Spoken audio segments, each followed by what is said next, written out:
Let's talk about something you've likely felt. You encounter this individual. The instant you share something positive from your life, they find a method to diminish it. You achieve a career advancement, they label it fortune. You organize a trip, they term it boasting. You acquire something of quality, they interrogate your life choices. And if a question has ever lingered in your mind about the reason, here is the less than comfortable reality.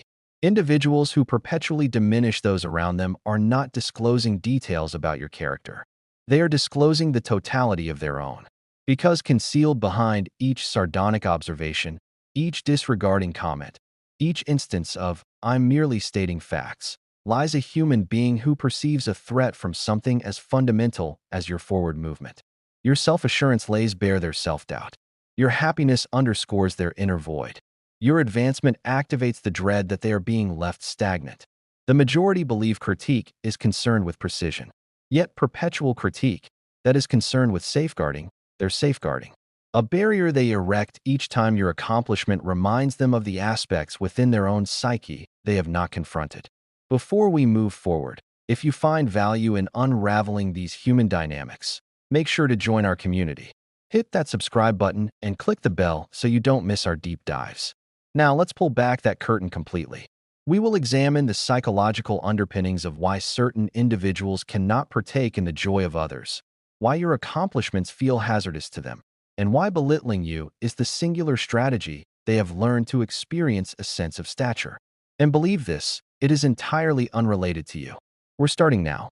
To comprehend the compulsion some feel to dismantle others, we must return to a cornerstone of psychological thought, and, paradoxically, one of the most frequently misinterpreted, the notion of inferiority.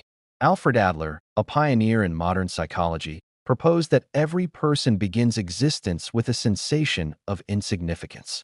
As infants, we are fragile, reliant, and overpowered by a world beyond our command. From this foundational state, we each cultivate what Adler termed an inferiority feeling, a natural recognition that we are not yet the person we aspire to become. This sensation is ordinary. In truth, it catalyzes development. It propels a child to stand, to communicate, to acquire knowledge, to gain competence. Yet a more shadowy variant exists.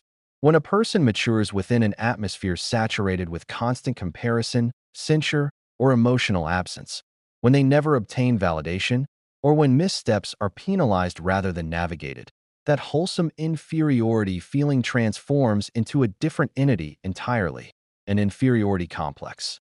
Upon this shift, the individual ceases evolving and commences fortifying defenses. They cease to view the triumphs of others as motivational. They perceive them as menacing. They cease striving for elevation. They drag others into descent. They cease inquiring, "How might I better myself?" They demand, "How can I make this individual appear lesser than I?" This is the psychological origin of perpetual criticism. It is not conviction speaking. It is injury. It is a person who feels so profoundly inadequate that their sole method of finding respite is by reducing others to their perceived level. Grasping this makes their conduct more transparent and significantly less about you personally. And while you're processing that, if this analysis is resonating, show this video some love. A like really helps others find this content. Let's continue. Here is an insight most never grasp. When an individual harboring an inferiority complex witnesses your success, they don't merely observe it. Their physiological system responds to it as a danger. A psychological rationale underpins this. In line with social comparison theory, we assess our own standing by measuring our lives against those proximate to us. For well-adjusted persons, such comparison can serve as motivation or remain inconsequential. But for someone already feeling deficient, every milestone you reach transforms into corroboration in their cognition that they are losing. Your career advancement reminds them of their stagnation. Your point underscores their uncertainty. Your contentment directly indicates their dissatisfaction. To them, your victory is not merely victory. It is proof they are failing in their own existence. This is the reason they cannot rejoice for you. This is why their praises seem strained or absent. This is why their initial impulse is to understate, disregard, or challenge your credibility. Because if they grant your achievement full recognition, they must grant their own shortcomings full confrontation. And that is the single act they dread beyond all else. Thus, instead of addressing their insecurity, they assail yours. Instead of developing, they pass judgment. Instead of applauding, they criticize. It is not rationality. It is self-preservation, a defensive reaction crafted to shield a vulnerable self-image from disintegrating under the weight of comparison. Comprehending this threat response suddenly clarifies their behavior. Your achievements do not pain them because you are excessive. Your achievements pain them because internally, they feel insufficient. I'd love to hear your perspectives on this. Drop a comment below. Have you sensed this dynamic in someone around you? Your experiences enrich this conversation for everyone. Not every person who diminishes others operates from an identical motive. However, the majority align with one of three psychological frameworks. Identifying these categories renders their conduct nearly foreseeable. The first is the insecure critic. Their mentality is, if you radiate, I become invisible. This is the most prevalent type. Their entire sense of self is constructed on unstable terrain. Thus, any indication of your assurance or accomplishment feels like a seismic event undermining their foundation. They criticize not from a position of strength, but because they cannot endure the sensation of being lesser than you. They employ irony, veiled disrespect, and ambiguous compliments as a mechanism to elevate themselves momentarily in the interaction. Around them, you will perpetually feel either excessively conspicuous or inadequately so, dictated by what allows them to feel more secure in that instant. The second is the competitive critic. Their worldview. Existence is a leaderboard, and I must emerge victorious. This individual is fixated on hierarchy, measurement, and contrast. To them, every exchange is a contest, and every individual a rival. If you accomplish something commendable, they cannot simply recognize it. They must surpass it or debase it. They are the associate who states, "You visited that location? I journeyed to a superior one." Or, "You purchased that item? Mine carried a higher price." Their criticism is a tactic to maintain a lead in a competition no one else is participating in. The third is the projection critic. Their process. I criticize you to circumvent self-examination. This is the most psychologically intricate type. Rather than confronting their own deficiencies, doubts, or regrets, they transfer them onto others. If they feel inept, they accuse you of ostentation. If they dread evaluation, they evaluate first. If they despise a trait within themselves, they assail it in their surroundings. Proximity to them feels perplexing because their criticism frequently emerges without context, yet it invariably reveals what they are evading internally. Identifying these three types is not an exercise in categorization. It is a method of safeguarding your self-regard and comprehending that their statements are projections, not realities. If the logic behind these patterns is making sense, consider sharing this video with a friend who might need to hear it. Spreading this understanding can really help. Now, let's delve even deeper. Should you question why individuals who belittle others appear so unvarying? Identical tone, identical methods, identical emotional responses. It is because their behavior is not arbitrary. It is propelled by a foreseeable collection of psychological mechanisms that engage whenever their ego senses peril. The first is self-serving bias. The internal monologue. I am not being impolite. I am being truthful. Perpetual critics seldom perceive themselves as adverse. In their perception, they are the purveyors of truth, the pragmatists, the individuals who maintain everyone's groundedness. This bias shields them from admitting their insecurity by redefining their antagonism as an asset. It's not harshness, it's simply my nature. However, be clear, honesty devoid of empathy is not honesty. It is insecurity seeking an outlet. The second involves ego defense mechanisms, the mind's automatic preservation mode. When faced with sensations of inadequacy, the brain triggers swift, unconscious tactics to protect the self-concept. Individuals who reduce others depend profoundly on projection, assigning their own flaws to you, rationalization, fabricating justifications for their criticism, displacement, redirecting frustration onto more accessible targets, and minimization, diminishing your successes to evade feelings of inferiority. These mechanisms are not deliberate. They are automatic reflexes, yet they inflict tangible harm. The third is superiority as a facade. The reasoning. If I appear larger, I will not feel so small. Possibly the most potent mechanism is false superiority, the delusion that lowering others elevates them. It does not.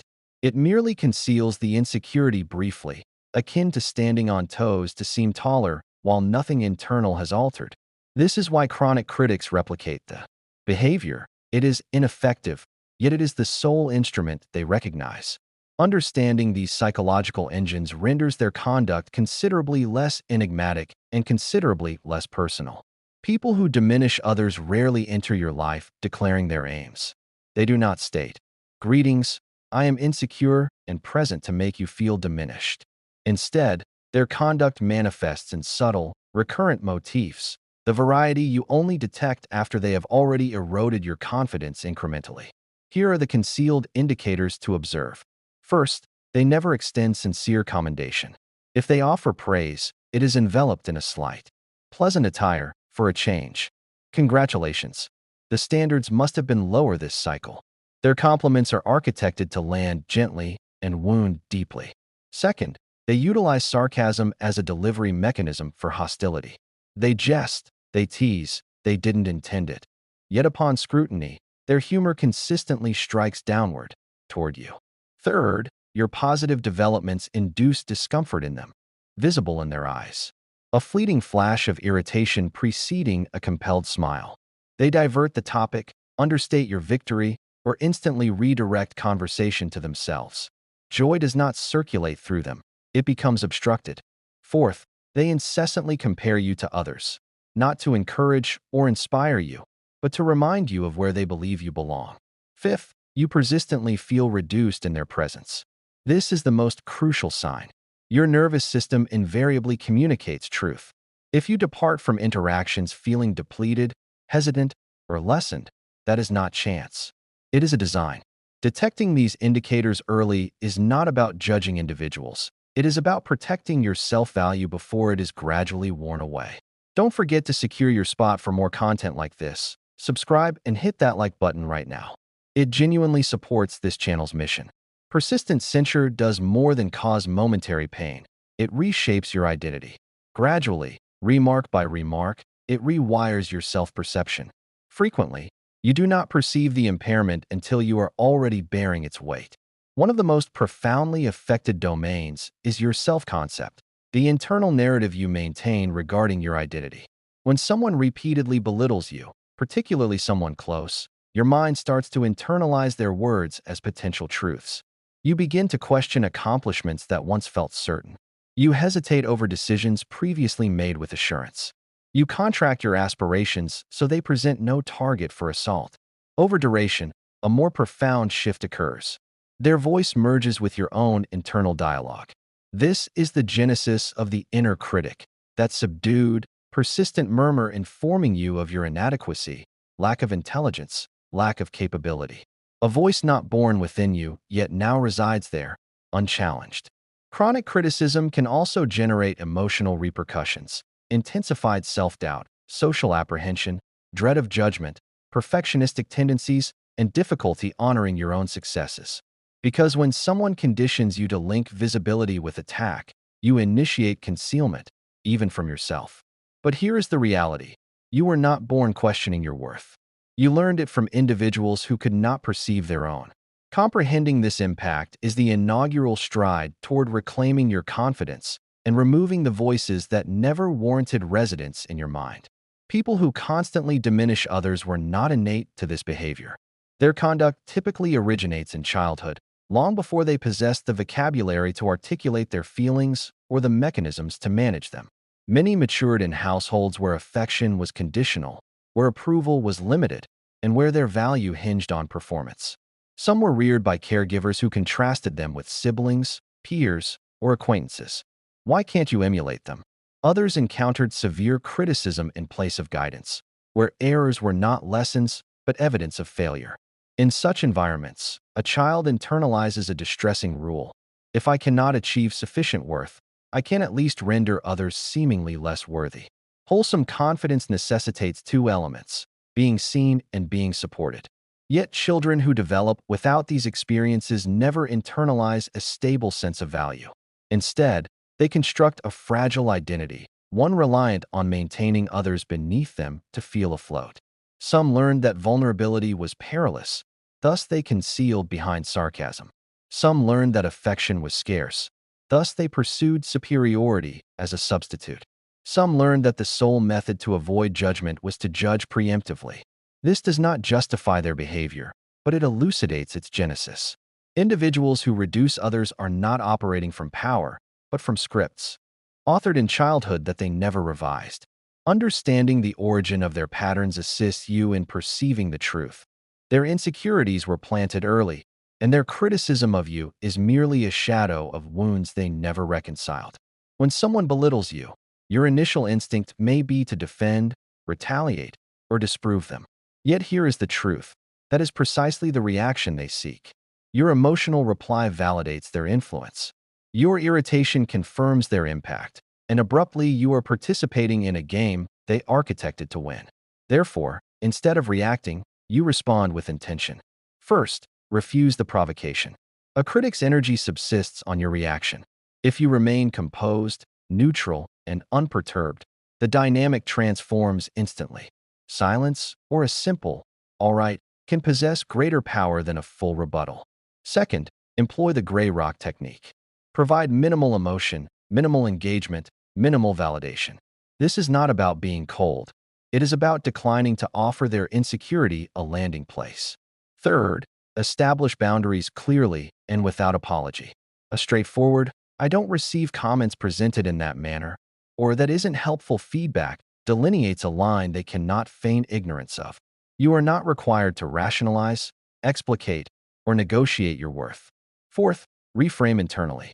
Each instance someone diminishes you, remind yourself, this is data concerning them, not concerning me. You are not the mirror they employ to gauge their own inadequacy. Fifth, do not emulate them. You need not descend to their tactics to regain authority. Your strength originates from remaining centered, not reactive. Responding in this manner safeguards your confidence and demonstrates something potent. You need not contract yourself for anyone who feels endangered by your expansion.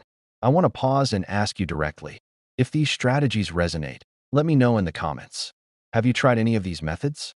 Your insights are invaluable. And if you're finding this guide useful, please share it on your social platforms. It helps this content reach those who need it most.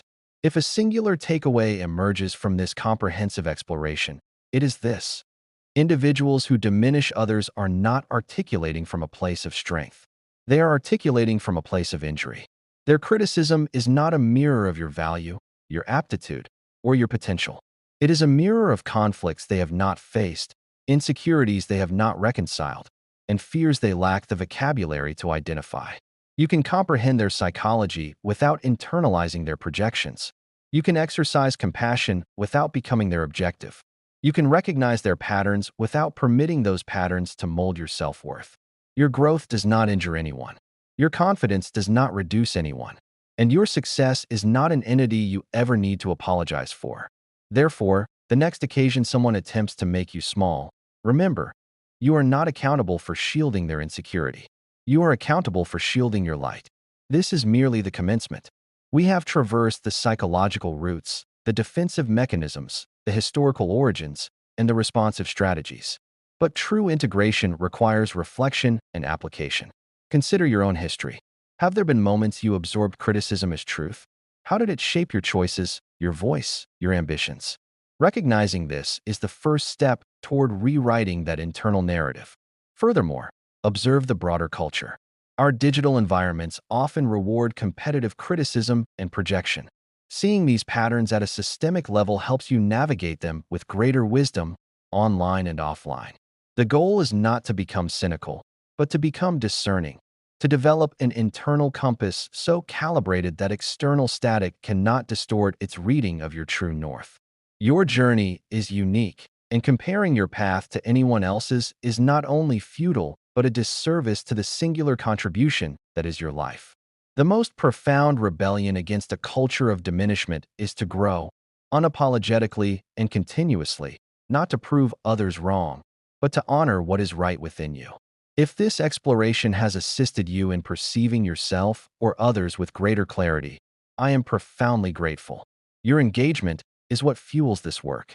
I desire for you to remain with us on this journey of understanding. Secure your connection. Hit subscribe and the notification bell so our continued deep dives into the psychology of human behavior reach you without fail. Your participation expands this conversation. In the comments, share your journey. Have you navigated a relationship with someone who persistently diminished you? What strategies brought you peace? Your narrative could be the crucial insight another requires today. Smash that like button if this resonated. Share it with someone who needs this perspective. And let's continue building a community rooted in growth, not comparison. Thank you for investing this time in your own understanding. Your growth matters.